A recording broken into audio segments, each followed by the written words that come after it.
Ok grand chef, aujourd'hui on va voir ensemble comment capter l'attention d'un groupe. On a tous déjà vécu cette situation. T'arrives, tu veux parler avec... t'as une anecdote à raconter, t'as un truc à dire, une remarque à faire, t'es avec ton groupe de potes, et en fait, il y a personne qui t'écoute. T'essaies d'avoir l'attention, on imagine vous êtes un groupe de 7, donc il y a 6 autres personnes, t'essaies d'avoir l'attention des 6 et t'y arrives pas. Ben aujourd'hui on va voir ensemble comment remédier à ce problème. Je vais te donner ma stratégie, mon plan, ma méthode que j'utilise personnellement et qui fonctionne à 90 voire 95% des cas. Pour commencer, si tu ne me connais pas encore, je m'appelle Baptiste Brunel et j'aide les timides à surpasser leur blocage, leur peur, leur timidité pour enfin les aider à devenir charismatiques et prendre en main leur vie sociale. Maintenant que ça c'est dit, on peut attaquer. Alors, capter l'attention d'un groupe. Donc là, on n'est pas dans le cadre d'une situation de présentation publique, on n'est pas dans le cas d'un concours d'éloquence, on n'est pas dans le cas de tout ce qui touche à un très grand groupe. On parle de ton groupe de potes, ok? Si tu as besoin d'une vidéo pour capter l'attention d'un très grand groupe, tu peux aller voir sur ma chaîne, il y en a plein. Alors, donc, pour capter l'attention de ton groupe de potes, on imagine. Toi, t'es là, t'as quelque chose à raconter,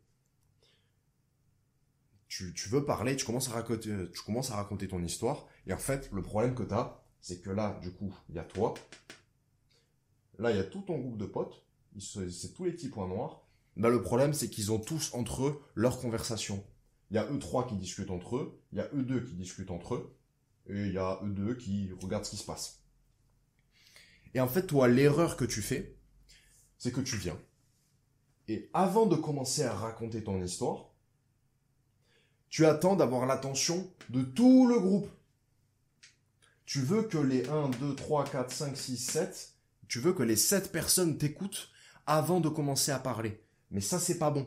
Si t'attends ça, tu vas jamais commencer à la raconter ton histoire.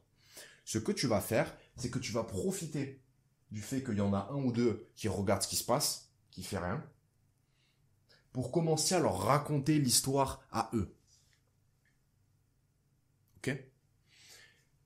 Donc tu commences à raconter ton histoire, tu commences à leur faire ta remarque à eux deux. Ça représente ton rayon d'action. Et tu vas faire ta remarque à ces deux personnes. Ils vont t'écouter, ils vont réagir, ils vont sourire, ils vont rigoler, ils vont s'énerver, ils vont s'indigner, ils vont poser des questions. On s'en fiche, en tout cas, ils vont réagir. Et en fait, le fait qu'ils réagissent, ça fait que les autres, ils vont s'intéresser à ce qui se passe. Ils vont dire quoi? Qu'est-ce qui se passe? Il a dit quoi? Il a dit quoi? Il se passe quoi? Qu'est-ce qui se passe? Qu'est-ce qui se passe? Tu sais, t'as déjà vécu cette situation. Il y a un mec qui fait une blague, la moitié du groupe rigole, l'autre moitié du groupe n'a pas entendu. Et qu'est-ce qui se passe?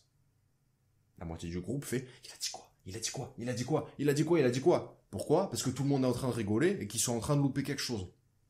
Et ben là, c'est exactement ce que tu veux chercher. Tu veux que eux deux, tu racontes ton histoire, tu racontes ton petit truc, ils réagissent, et donc du coup, comme ça, tout le groupe autour va faire, qu'est-ce qui se passe là-bas? On est en train de louper quelque chose. Tu vois ou pas? Je vais te donner un petit exemple. Moi, si t'as regardé mes autres vidéos YouTube, t'as dû le voir. Moi, je parle un petit peu russe. Et l'autre jour, j'étais en train de faire des courses.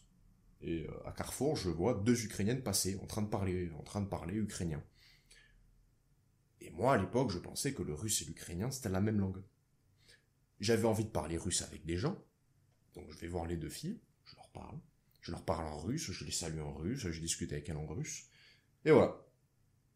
Évidemment, prochain coup que je mange avec mon groupe de collègues, j'ai une petite anecdote à raconter quand même. Je suis allé aborder des Ukrainiennes en russe. Et je leur ai parlé russe. C'est pas mal comme anecdote quand même. Mais le problème, c'est que si je viens, que je vais avoir l'attention des 7 mecs, que j'essaie de gueuler plus fort que tout le monde, que je leur dis « Oh, s'il vous plaît, j'ai une histoire à raconter !» Ils s'en foutent.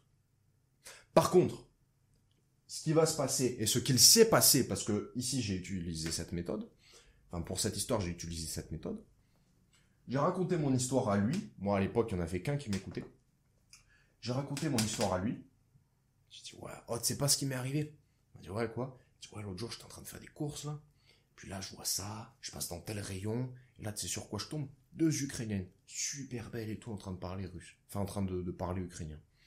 Donc moi, je me suis dit, waouh, j'ai bien envie de parler russe avec des gens, je vais leur parler et tout.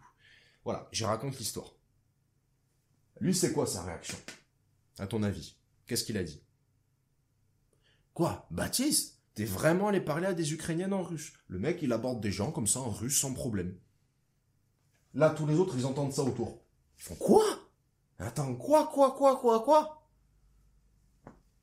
Tu racontes à nouveau ton histoire. Et t'as tout le groupe qui t'a écouté. Tout le groupe connaît ton histoire. Je pense que tu comprends.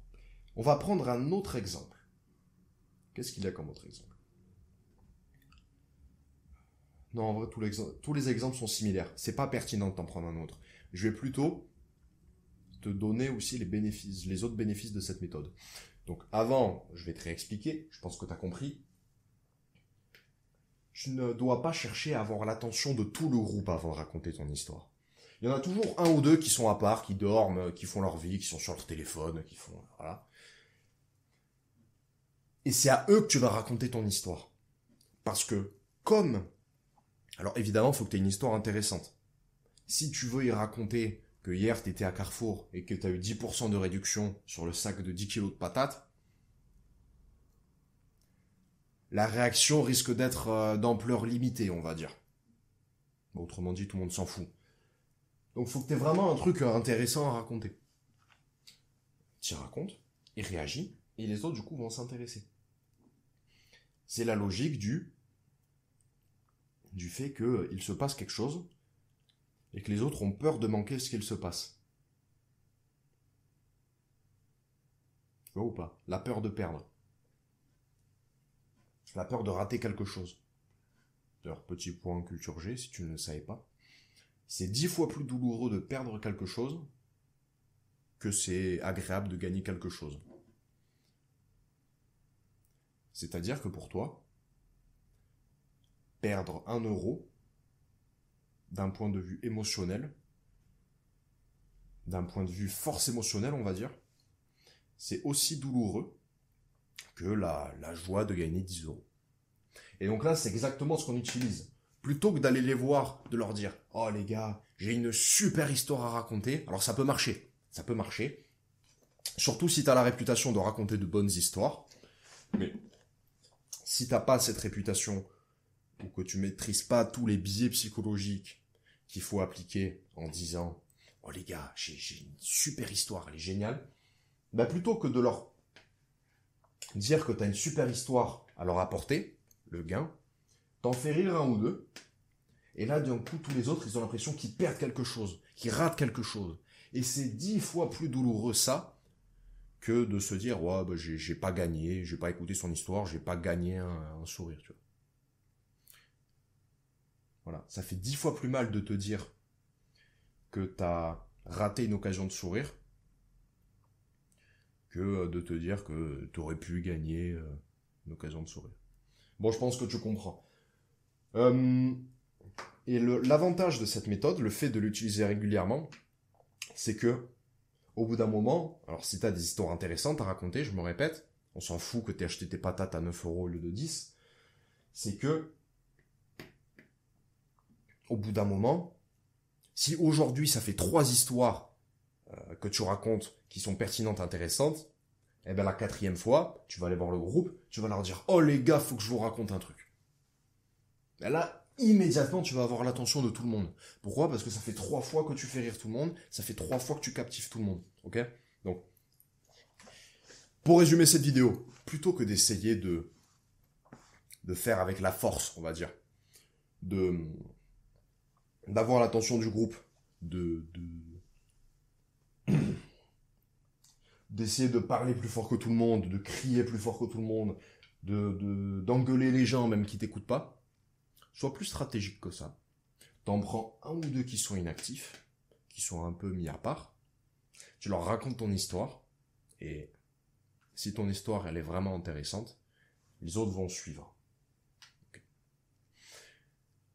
Autre petit point que j'aimerais ajouter, n'hésite pas à parler, on va en parler dans une autre vidéo, mais il y a le fait Il faut dissocier le fait d'entendre et le fait d'écouter. Quand tu dis, ouais les gars, j'ai une histoire, les gens ils t'entendent, mais ils ne t'écoutent pas.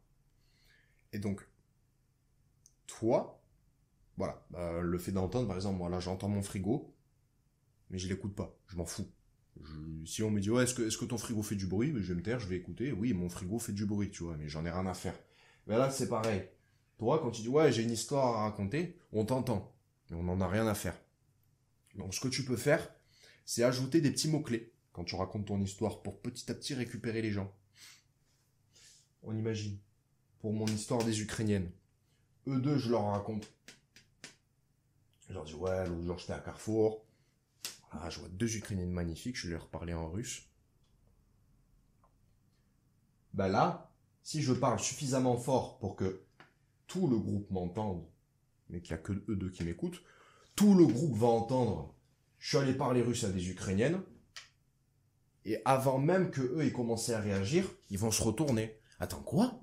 Baptiste, il allait parler russe à des Ukrainiennes? Mais qu'est-ce que c'est que ce bordel? Et là, immédiatement, c'est que t'as l'attention de tout le groupe. Ok? Donc, vas-y par... Donc, quand tu racontes ton histoire, n'hésite pas à ajouter des petits mots-clés. Voilà, ça c'est le petit bonus, le petit... Ouais, le petit bonus... le petit biais psychologique à ajouter. Mais s'il y a une chose que tu dois retenir, c'est que tu commences par raconter aux deux seuls en mesure de t'écouter. Et leurs réactions vont inciter tout le groupe à t'écouter. Voilà. Je pense que tu as compris. C'est tout pour aujourd'hui. C'était Baptiste. Ciao, ciao.